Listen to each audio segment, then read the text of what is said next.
Bawal na bawal sa EDSA ang mga tricycle at pedicab, pero marami pa rin mga pasaway na lumulusot. Simula sa Lunes, huhulihin na rin sila ng mga nagmamandong pulis. Nakatutok si Cara David. Halos di na nga magkasya sa dami ang mga kotse at bus sa EDSA, dumadagdag pa sa trapiko ang mga pedicab at tricycle na sumisingit-singit sa malalaking sasakyan.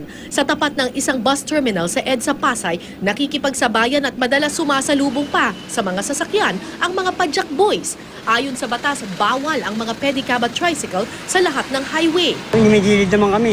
Naghahanap buhay naman kami, di ba ma'am? Hindi naman kami, kaysa naman magnakaw kami Yan sa... ang namin huy. Pagka parating na sila, tinatakbuhan lang namin sila.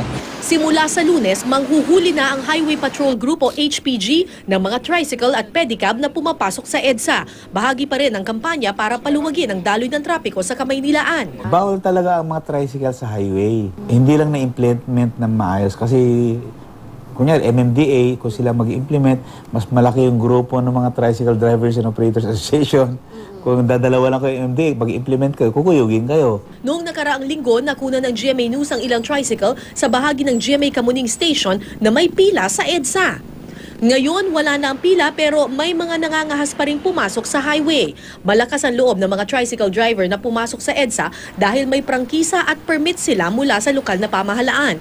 Pero ayon sa HPG, ang permit ng mga tricycle ay para sa side streets lamang at hindi sa highway.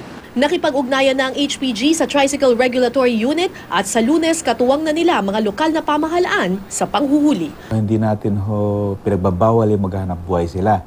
Pero sabi nga natin, ang paghahanap buhay ay may kanya-kanyang lugar. Cara David, Nakatutok, 24 Oras.